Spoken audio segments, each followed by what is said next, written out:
Haleluya, senang sekali bisa bertemu dengan kembali.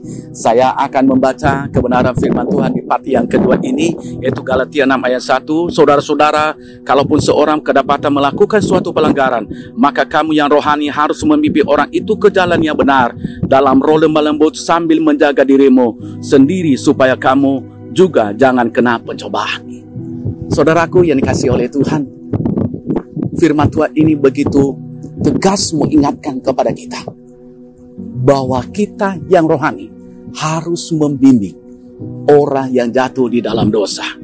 Dengan tema tugas kita kepada orang yang jatuh di dalam dosa, yaitu di part yang kedua ini. Nah, apa saja tugas kita itu? Yang pertama, memotivasi mereka untuk kembali kepada Tuhan. Kita harus memotivasi orang itu. Mungkin selama ini mereka sudah jauh dari Tuhan. Mereka selama ini mungkin tidak peduli kepada Tuhan. Mungkin selama ini mereka kecewa kepada Tuhan. Mungkin selama ini mereka sudah berkata tidak ada Tuhan. Mungkin selama ini saudaraku dikasih Tuhan, mereka berkata, buat apa saya mencari Tuhan? Saya sudah pintar, saya sudah hebat, saya sudah memiliki segala-galanya. Buat apa saya perlu Tuhan lagi? Saya tidak perlu Tuhan. Saya bisa sarjana, saya bisa sampai gelar begini, buat apa saya mencari Tuhan lagi?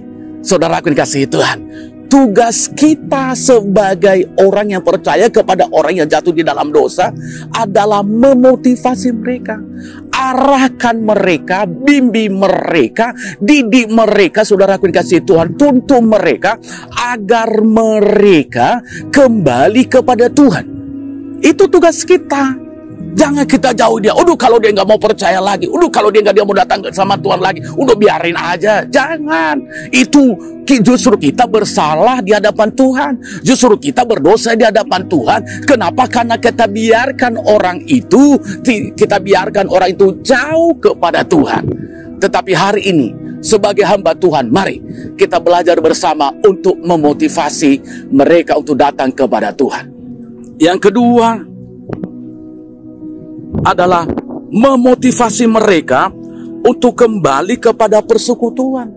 Kita harus memotivasi mereka untuk kembali kepada persekutuan. Mungkin selama ini mereka lupa berdoa.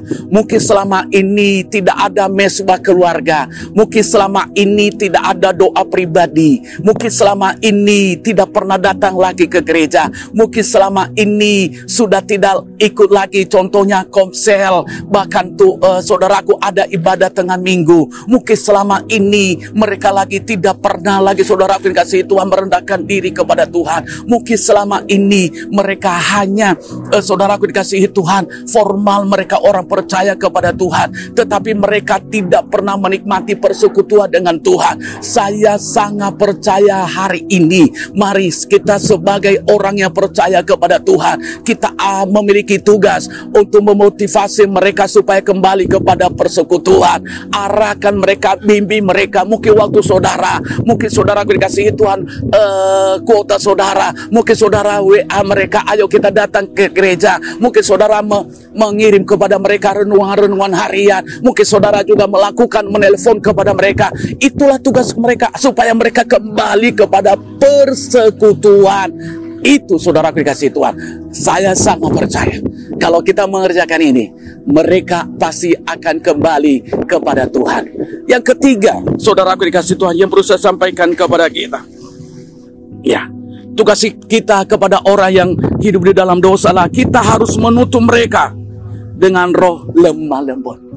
Kita harus tuntun mereka dengan lemah lembut. Artinya lemah lembut itu sabar. Mungkin hari ini dia tidak datang ke gereja. Mungkin hari ini belum ada hasil pertobatan. Mungkin hari ini belum dia baca Alkitab. Mungkin hari ini belum dia menikmati persekutuan. Mungkin hari ini saudaraku dikasihi Tuhan, masih dia bergumul dengan dosanya. Mungkin hari ini masih dia melakukan dosa perzinahan. Mungkin hari ini saudaraku dikasihi Tuhan, dia melakukan segala kenajisan. Tetapi kita harus menuntun dia dengan roh lemah lemah lembut. Artinya kita sabar sampai Tuhan bekerja. Kita terus memberitakan kebenaran kepadanya. Kita terus menyampaikan firman Allah kepadanya. Tugas kita adalah memberitakan kebenaran.